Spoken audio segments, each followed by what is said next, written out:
Si te gustan nuestros contenidos, hacenos el aguante. Sumate a la comunidad de Aijuna. Tu aporte es fundamental para que la radio siga sonando. Suscríbete en aijuna.fm.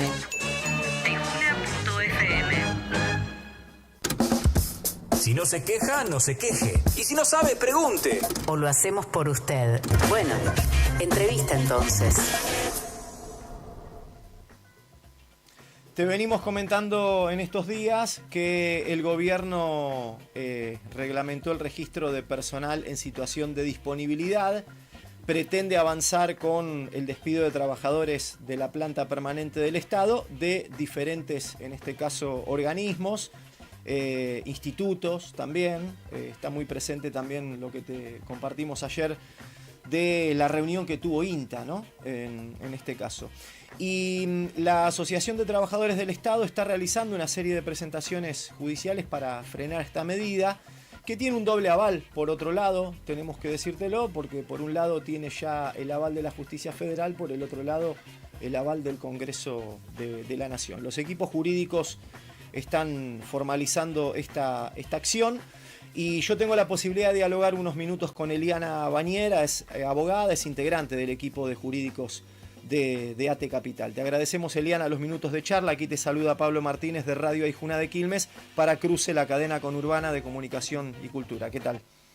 Hola Pablo, ¿cómo estás? Bueno, muchas gracias por la invitación y bueno, por ocuparse del tema, que tanto preocupa, digamos. Sí, te agradecemos los minutos de charla y preguntarte en primera instancia, bueno, si se arrastra también una serie de presentaciones que venían un poco tratando de ser de muro de contención de este tipo de decisiones, y qué es lo último que están trabajando en este sentido. Mira, te hago un correlatito como para introducir en el tema de lo que viene pasando desde el gobierno, ¿no? Y con el tema de la disponibilidad.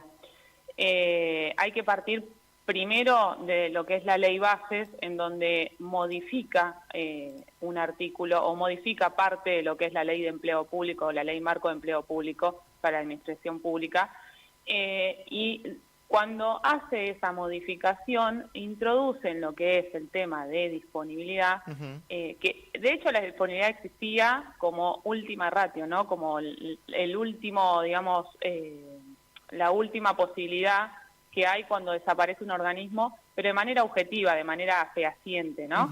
Y eso, digamos, eso no lo discutimos porque la existencia estaba en hechos que ya no queda otra. Lo que hace el gobierno mediante la ley base es modificar ese artículo, introduce como algo subjetivo a ese artículo, que es algo llamado la dotación óptima, ¿no? Sí. Y acá te deja un elemento subjetivo en donde los distintos organismos pueden decidir esta disponibilidad, pero medio sin fundamentación alguna, ¿no? Decir, bueno, ya no existen más estas tareas, pasás de ser planta permanente, algo que cuesta tanto, algo que es tan difícil ingresar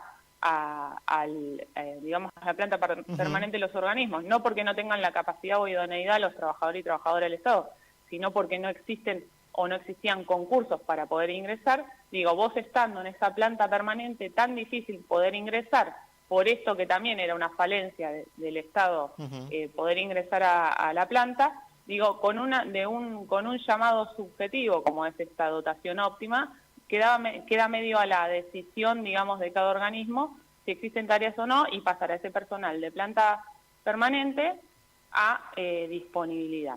Pero como esa disponibilidad no era para una reubicación, que sería el objetivo de la disponibilidad, ¿no? Es para proceder luego al despido, porque pasa un cierto lapso, y después de cierto lapso te planchan y después llega el despido, digamos, ¿no? Entonces ahí fue como una modificación encubierta o no, porque digamos todo lo vemos, digamos, este velo que tratan de esconder desde lo jurídico, digo, era o es para reducir el Estado, esto que, bueno, vino a decir Milei, voy a destruir el Estado de adentro, voy a achicar el Estado, efectivamente lo va haciendo a través de distintas figuras.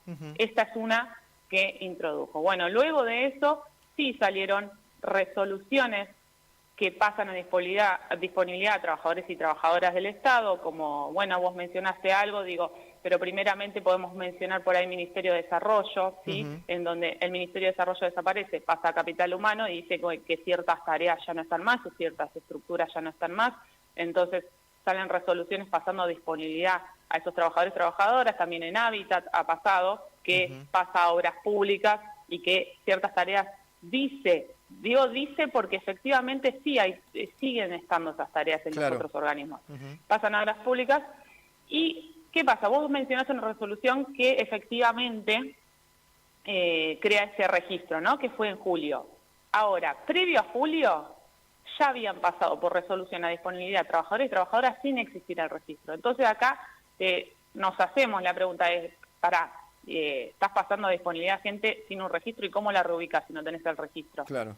Entonces, bueno, ahí está lo que decimos de esta existencia de un despido encubierto en realidad, porque efectivamente habían pasado a disponibilidad a gente que todavía no está reglamentado, digamos, ese registro que debería existir, ¿no? Y entendemos también que se viene destacando que además en muchos de los casos no se trata de cierres de organismos, sino que meramente de reestructuraciones en este caso. Exacto. ¿No? Sí, ellos a veces también, o modificaciones, reestructuraciones, transformaciones, todo lo que fueron poniendo en las resoluciones, pero que esas tareas sí efectivamente siguen existiendo, lo cual, o de última digo, si no existen tal cual, vos tenés todo el Estado para poder reubicar también, digo. Y eso es lo que no estaba sucediendo y el registro que no se había creado a tiempo con las disponibilidades anteriores. Bueno, en las que vienen, efectivamente se da eso o no, no lo sabemos todavía. Pero también, digo, que vos mencionaste algo más de actualidad, salieron los decretos, resoluciones y pases a disponibilidad, y disposiciones de pases a disponibilidad, ahora recientes en algunos organismos como la NSB, la de Seguridad Vial, la de lo que era la de Seguridad del Transporte también, que se habían sido transformados o disueltos esos organismos, ¿sí? Entonces, como habían sido transformados o disueltos, salen por el decreto 461, ¿sí? 462 creo, o 460, 461, decretos, ¿sí? Que dejó sin efecto ahora, o los nulificó el Congreso, viste que en esa medida de que sacó nulo algunos decretos o disposiciones de la semana pasada, la semana pasada. Estas disposiciones, resoluciones que salen un día antes de, digamos, la nulificación de esos, o al mismo día de la nulificación de esos decretos, están fundamentadas en esos decretos. Es decir, saco la disponibilidad porque el 461 decía que disolvía tal organismo o modificaba tal organismo. Entonces, esas resoluciones o disoluciones efectivamente están basadas en un decreto que ya es nulo, ¿sí? Entonces, esa disposición y esa resolución también, que claramente lo sacaron entre gallo y medianoche o al mismo tiempo que sabían que se iban a nulificar esos decretos para tener resoluciones de pase a disponibilidad de nuevos trabajadores y trabajadoras del Estado. Eliana, bueno, eso es todo lo que... Sí, pero avanzar en este caso con ese pase a disponibilidad, en este contexto que estás mencionando, los trabajadores están diciendo que deja al borde de acciones punibles a quienes toman las decisiones. Y sí, porque ahí estarían en faltas de funcionario público. De hecho, Daniel Catalano ha presentado una denuncia penal en ese sentido, ¿sí? Bueno, nada, recientemente porque efectivamente los decretos, como me dijiste, salieron la semana pasada. Pero sí, claro, no sé cómo avanzarán o qué harán, porque todavía estamos en vías de ver, pero sí efectivamente se están trabajando. Se está trabajando, digamos, de los distintos gremios, por supuesto, en medidas judiciales que tienen que ver, digamos, con esto, no poder aplicar esas resoluciones, esos pasos de disponibilidad o disposiciones a esos trabajadores y trabajadoras, porque efectivamente esa transformación, esa modificación o esa disolución de organismo, cual fuera de cualquiera de esos decretos, no quedaría nula, no existe, digamos. Entonces, no podés pasar a disponibilidad por algo que no existe. Así que bueno, en esa instancia estamos en la actualidad. Sí hay medidas judiciales en ese sentido, sí también iniciamos algunas medidas judiciales por los pases de disponibilidad que hablamos de desarrollo y hábitat también, porque digamos la fundamentación, esto no existía registro, no están en ningún lado, no hay, digamos, esas tareas efectivamente existen en otros lados, las de desarrollo muchos pasaron a la nueva Secretaría de la Niñez, digo la nueva porque es el nuevo nombre, ¿no? Pero claro, a donde pasaron, digamos, esos trabajadores y trabajadoras esas funciones. Entonces, en base a todo eso, digo, la ilegalidad que existe en estos pases de disponibilidad, hemos trabajado en medidas judiciales en ese sentido. Bueno, todavía no hay resultados, ¿sí? Sí. Pero estamos a la espera de ver qué pasa. El recurso de amparo de la jueza federal Forns un poco avala este pedido que están haciendo los gremios. Sí, viene en ese sentido. De hecho, no es de nuestro consejo directivo, pero sí es de ATE Nacional. De hecho, digo, de los decretos estos que salieron nuevos, que nada, que el Congreso dijo que son nulos, de hecho, efectivamente, se hacen presentaciones del gremio diciendo, mira, este hecho nuevo que sucedió, porque efectivamente daba la razón a esto, ¿sí? Bueno, y ahora además el Congreso fue en el mismo sentido. Así que sí. ¿Todavía tiene algún otro tipo de presentación para hacer ATE Capital en este sentido o tiene que esperar a ver qué decisiones también continúa tomando el gobierno? Y mira, estamos trabajando en ver si efectivamente vamos adelante con el tema de de estos pasos a disponibilidad y estos decretos que están nulos. Capaz que sí, digo, está casi seguro que sí, que vamos a avanzar en ese sentido, salvo que salga algo, digamos, diferente, que puede ser también. Hoy es el día a día, ¿viste? En todo lo que va saliendo. Pero sí, efectivamente sí. Te agradecemos los minutos de charla, Eliana. Dejamos la posibilidad de hablar en otro momento. ¿Cómo no? Bueno, un gusto y muchas gracias por interesarse en el tema y por llamarme. Que tengas buen día.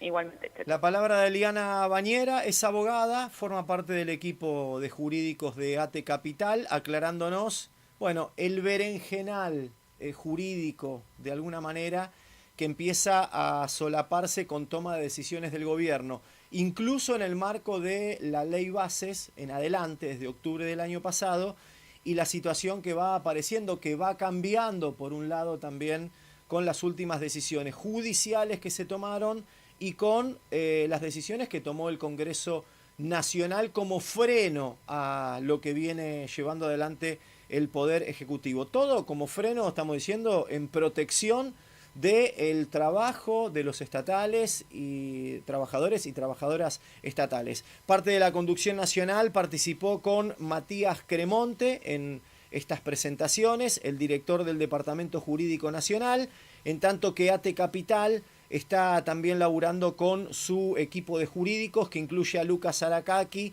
a Suyay Lutz y a Eliana Bañera, a quien escuchaste. Suscríbete al canal de YouTube de Radio Aijuna y activa la campanita para no perderte de nada.